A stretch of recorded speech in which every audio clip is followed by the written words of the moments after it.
بسم اللہ الرحمن الرحیم۔ السلام علیکم ناظرین، آج کی ویڈیو بہت ہی مزیدار اور انٹرسٹنگ ہونے والی ہے، لیکن سب سے پہلے ٹاپ سٹوریز۔ یوکرین روس بحران میں اسلامی ممالک کس کے ساتھ کھڑے ہیں؟ ہینک دی ٹینک نامی امریکہ میں کیلیفورنیا پولیس کو مطلوب چور سیاہ ریچھ۔ یوکرین روس بحران میں اسلامی ممالک کس کے ساتھ کھڑے ہیں؟ یوکرین کی ٹوٹل آبادی تقریباً 4.5 کروڑ ہے۔ یہاں کی آبادی کی اکثریت مسیحی ہے۔ یوکرین کی ٹوٹل آبادی میں صرف 1 سے 2% آبادی ہی مسلمان ہے، باقی تمام آبادی مسیحی برادری پر مشتمل ہے۔ روس نے جمعرات کی صبح یوکرین کے مشرقی علاقے میں اپنی فوجی کارروائی کا آغاز کیا۔ مغربی ممالک امریکہ اور اسرائیل سمیت تمام ممالک نے روس کی اس کارروائی کی مخالفت کی اور اس کارروائی کے جواب میں روس پر پابندیوں کا اعلان کیا۔ جاپان اور آسٹریلیا نے مغربی ممالک کا ساتھ دینے کا اعلان کیا، لیکن اس صورتحال میں دنیا کے دیگر ممالک اپنے قومی مفاد کو مد نظر رکھتے ہوئے کوئی خاص پوزیشن نہیں لے رہے۔ لیکن یہاں پر اہم بات یہ ہے کہ اس معاملے پر دنیا کے بڑے اسلامی ممالک کی کیا پوزیشن ہے، وہ روس یوکرین کشیدگی میں کس کے ساتھ کھڑے ہیں۔ اسلامی ممالک کی اس معاملے پر کیا پوزیشن ہے؟ سب سے پہلے ہم دنیا کا واحد ایٹمی طاقت رکھنے والے اسلامی ملک کی بات کریں گے کہ پاکستان اس وقت کس کے ساتھ کھڑا ہے۔ سرد جنگ کے وقت تو پاکستان امریکی کیمپ کا حصہ تھا، مگر اب صورتحال مختلف ہے۔ اس وقت جب یوکرین پر حملہ کیا گیا ہے تو وزیر اعظم پاکستان روس میں ہی موجود ہیں۔ عمران خان اس وقت روس کے 2 روزہ دورے پر روس کے دارالحکومت ماسکو میں موجود ہے۔ اب ہم ایک اور بڑے اسلامی ملک سعودی عرب کے بارے میں بات کرتے ہیں۔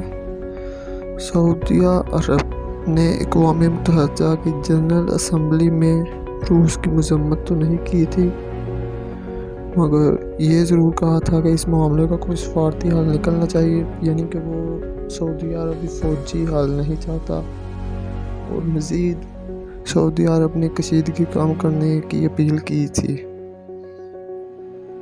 اب ہم ایک اور بڑے اسلامی ملک کے بارے میں بات کرتے ہیں جو آئینی طور پر تو اسلامی ملک نہیں ہے، لیکن اس کی اکثریت مسلمانوں پر ہی مشتمل ہے۔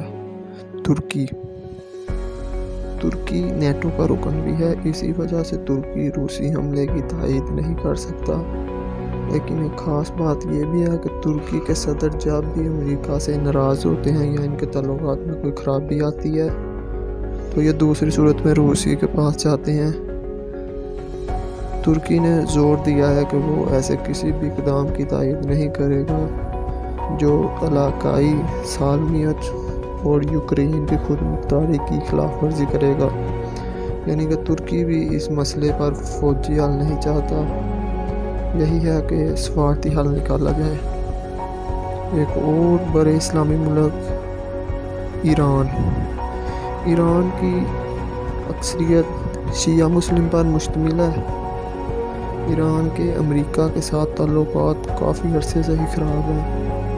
امریکہ کے مقابلے میں ایران کے روس کے ساتھ اچھے تعلقات ہیں۔ روس کے وزیر خارجہ نے اپنے ایک بیان میں کہا کہ ایران دونوں طرف سے صبر کی توقع رکھتا ہے، تناؤ والے اقدام سے گریز کیا جائے، اور ایران اس صورتحال پر فوجی حل کی بجائے بات چیت پر یقین رکھتا ہے۔ اب ہم ایک اور بڑے انٹرسٹنگ سٹوری کے بارے میں بات کریں گے جو امریکہ کے شہر کیلیفورنیا میں پیش آیا۔ ہینک دی ٹینک ایک ریچھ ہے جو امریکہ میں کیلیفورنیا کی پولیس کو مطلوب ہے۔ اس